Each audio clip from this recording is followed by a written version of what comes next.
د بقرې مبارکه سوره چې د قرآن عظیم شان دوهمه سوره ده په مدینې منورې کې را نازله شوې ده.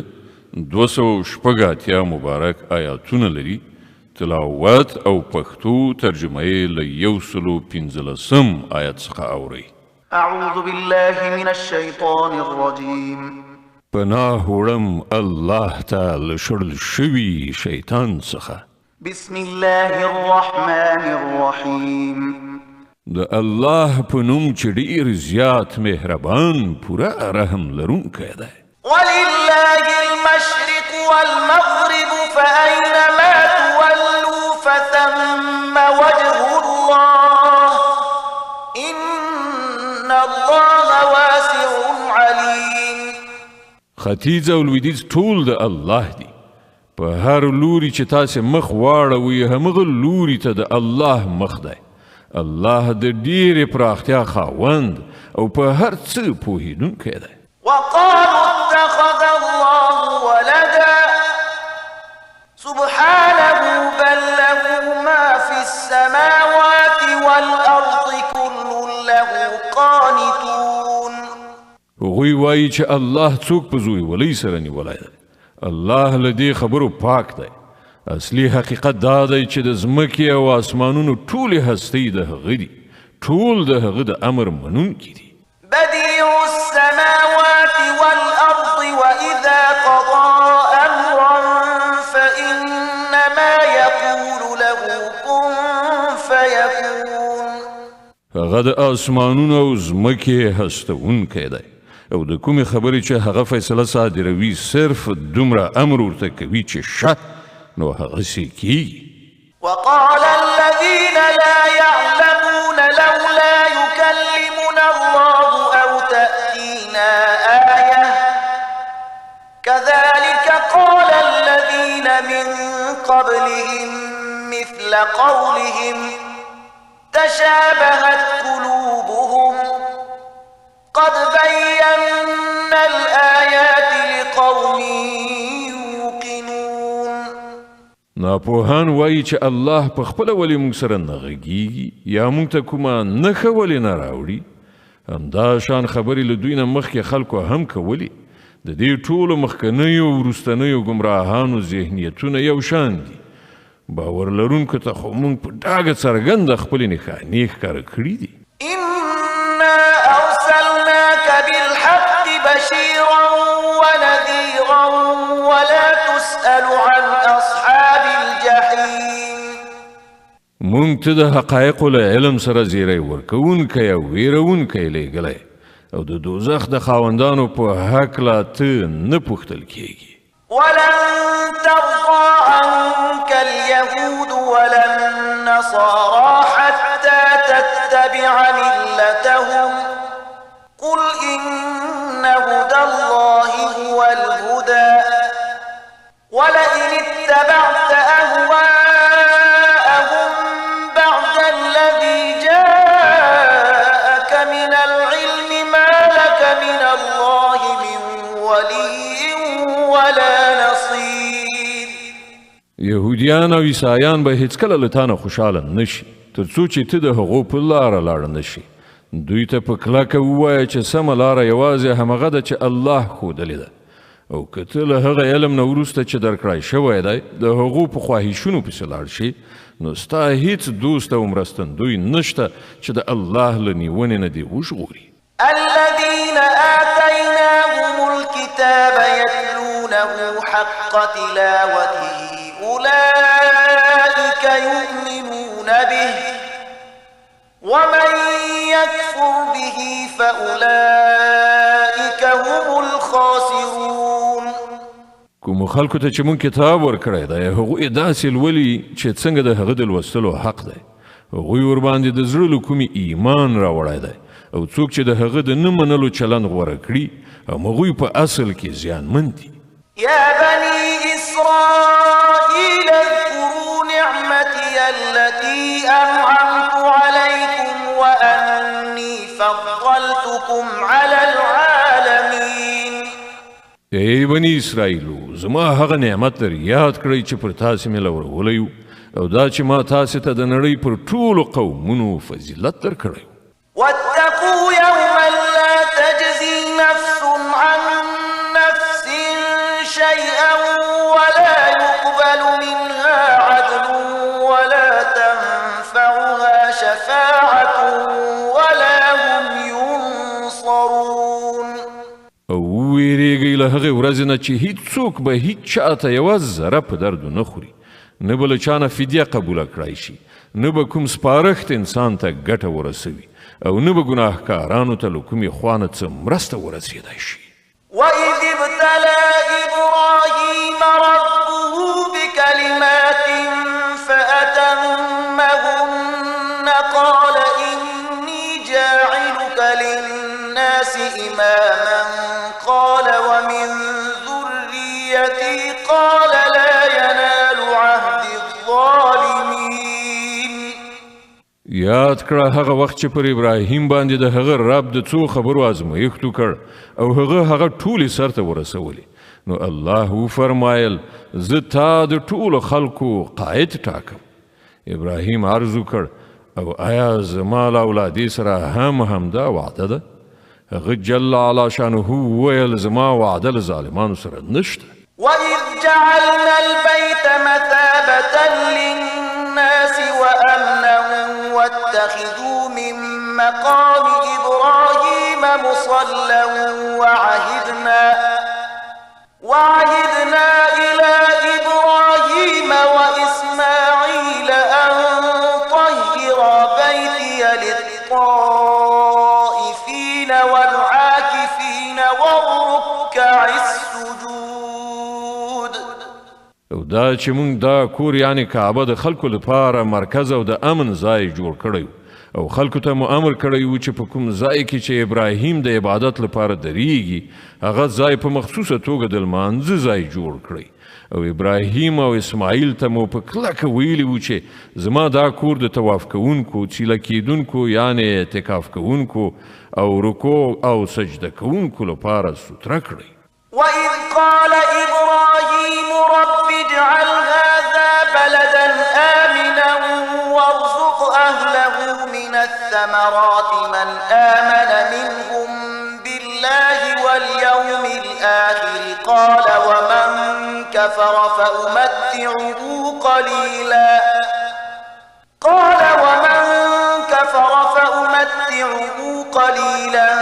ثم أضطره إلى عذاب النار وبئس المصير او دا چې ابراهیم دعا وکړه ای زما ربه دا ښار د امن ښار وګرځوه او د اوسیدونکو څخه چې څوک الله او آخرت مني هغو ته هر ډول میوې روزي کړه د هغه رب په ځواب کې وفرمایل او چې څوک یې ونه مني د دنیا د څو ورځني ژوندانه وسایل خو زه هغو ته هم ورکوم خو عاقبت به هغوی د دوزخ په لوري راکاږم او هغه ډېر ناکاره استوګنځی دی وإذ يرفع إبراهيم القواعد من البيت وإسماعيل ربنا تقبل منا إنك أنت السميع العليم او در یاد کړه چې کله ابراهیم او اسماعیل د دې کور دیوالونه پورته کول نو دعا یې کوله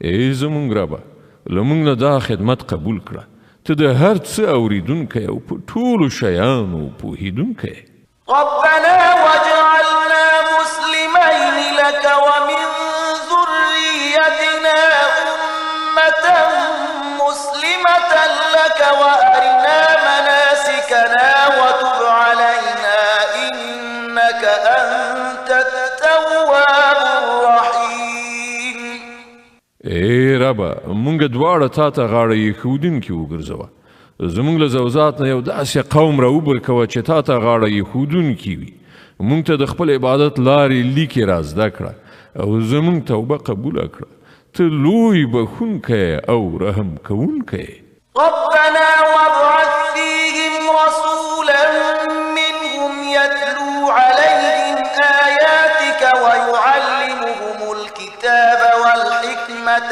ويزكيهم إنك أنت العزيز الحكيم. او ای ربا په دې خلکو کې د همدوی له قوم نه یو داسې پیغمبر را پاڅوه چې دوی ته ستا آیاتونه واوروي، هغو ته کتاب او حکمت ور زده کړي او د هغو ژوند سوتره کړي. ته د لوی قدرت او حکمت څښتن یې. ومن يرغب عن ملة إبراهيم إلا من سفه نفسه ولقد اصطفيناه في الدنيا وإنه في الآخرة لمن الصالحين. اوس څوک دی چې د ابراهیم د مسلک نه کرکه وکړي، له هغه چا پرته چې په خپل ځان په حماقت او جهالت کې اخته کړی وي، بل څوک دا حرکت کولی شي؟ ابراهیم خو هغه څوک دی چې موږ په نړۍ کې د خپل کار لپاره غوره کړی یو او په آخرت کې به هغه د صالحانو په ټولي کې وي. إذ قال له ربه أسلم قال أسلمت لرب العالمين. ووصى بها إبراهيم بنيه ويعقوب يا بني إن الله اصطفى لكم الدين فلا تموتن إلا وأنتم مسلمون. هغه داسې و چې کله یې رب ورته وویل غاړه کېږده، نو هغه سم د لاسه وویل ما د کائناتو واکوال ته غاړه ایښې ده. پر همدې مسلک باندې د تلو لارښودنه هغه خپل زوجات ته کړې وه او همدا سپارښتنه یعقوب خپل اولادي ته کړې وه. هغه ویلي و چې زما بچیانو، الله ستاسې لپاره همدا دین غوره کړی دی، له دې امله د مرګ تر وخته مسلمان پاتې شئ. أم كنتم شهداء إذ حضر يعقوب الموت إذ قال لبنيه ما تعبدون من بعدي قالوا نعبد إلهك وإله آبائك إبراهيم وإسماعيل وإسحاق إلها واحدا ونحن له مسلمون. او آیا تاسې هغه وخت حاضر وئ چې کله یعقوب له دې دنیا نه رخصتېده؟ د مرګ په وخت کې له خپلو بچیانو نه پوښتنه وکړه، بچیانو له ما وروسته به تاسې د چا بندګي کوئ؟ هغو ټولو په ځواب کې وویل موږ به د همغه یو خدای بندګي کوو چې هغه تا او ستا پلرونو نیکونو ابراهیم، اسماعیل او اسحاق په خدایي منلی دی او موږ همغه ته غاړه ایښودونکي یو. تلك أمة قد خلت لها ما كسبت ولكم ما كسبتم ولا تسألون عما كانوا يعملون. هغوی څه کسانو چې تیر شول، څه چې هغو ګټلي دي د هغو لپاره دي او څه چې تاسې ګټئ هغه ستاسې لپاره دي، له تاسې نه به د دې پوښتنه ونه شي چې هغو څه کول. وقالوا كونوا هودا أو نصارى تهتدوا قل بل ملة إبراهيم حنيفا وما كان من المشركين. یهودیان وایي یهودیان شئ نو سمه لاره به ومومئ، عیسایان وایي عیسایان شئ چې هدایت درته وشي. دوی ته ووایه نه، بلکې د ابراهیم مسلک چې پاک و او ابراهیم له مشرکانو نه نه و.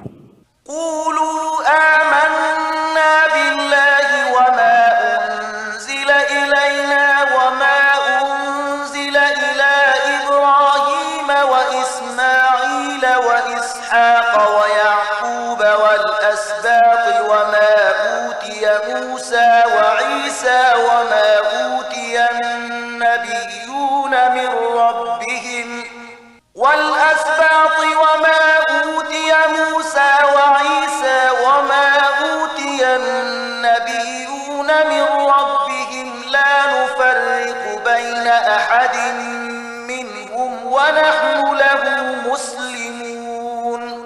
مسلمانانو ووایئ چې موږ ایمان راوړی دی په الله او پر هغه هدایت چې موږ ته راغلی دی او هغه چې ابراهیم، اسماعیل، اسحاق او د یعقوب زوجات ته راغلی و او هغه چې موسی، عیسی او نورو ټولو پیغمبرانو ته د هغو د رب له لوري ورکړی شوی و. موږ د هغو په منځ کې هیڅ توپیر نه کوو او موږ الله ته سرټیټونکي یو. فإن آمنوا بمثل ما آمنتم اهتدوا وإن تولوا فإنما هم في شقاق فسيكفيكهم الله وهو السميع العليم. بیا که هغوی همغسې ایمان راوړه لکه چې تاسې راوړی دی نو سمه لاره یې وموندله او که له هغه نه مخ واړوي نو څرګنده خبره ده چې هغوی په ځیلیتوب یعنې شقاوت کې نښتي دي. له دې امله ډاډه اوسئ چې د هغو په مقابل کې الله ستاسې د ملاتړ لپاره کافي دی. هغه هر څه اوري او پر ټولو شیانو پوهیږي. صبغة الله ومن أحسن من الله صبغة ونحن له عابدون. وایه د الله رنګ غوره کړئ، د هغه له رنګ نه به ښه د چا رنګ وي او موږ د همغه بندګي کوونکي یو. قل أتحاجوننا في الله وهو ربنا وربكم ولنا أعمالنا ولكم أعمالكم ونحن له مخلصون.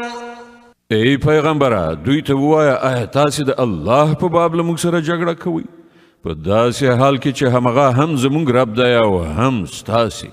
زموږ عملونه زموږ او ستاسې عملونه ستاسې لپاره دي او موږ خپله بندګي یوازې د الله لپاره خالصه کړې ده. أم تقولون إن إبراهيم وإسماعيل وإسحاق ويعقوب والأسباط كانوا هودا أو نصارى قل أأنتم أعلم أم الله ومن أظلم ممن كتم شهادة عنده من الله وما الله بغافل عما تعملون. یا آیا ستاسې وینا دا ده چې ابراهیم، اسماعیل، اسحاق، یعقوب او د یعقوب زوزات ټول یهودیانو یا نصرانیانو؟ ووایه تاسې ډېر ښه پوهیږئ که الله له هغه چا نه به لوی ظالم بل څوک وي چې د الله له لوري هغه ته د یوې شاهدۍ ذمهواري ورله غاړې شوي وي او هغه پټه کړي. ستاسې له حرکتونو څخه خو الله ناخبره نه دی. تلك أمة قد خلت لها ما كسبت ولكم ما كسبتم ولا تسألون عما كانوا يعملون. هغوی څه کسانو چې لاړل د هغو ګټلي د هغو لپاره وو او ستاسې ګټلي ستاسې لپاره، له تاسې نه به د هغو د عملونو په باب پوښتنه ونه شي.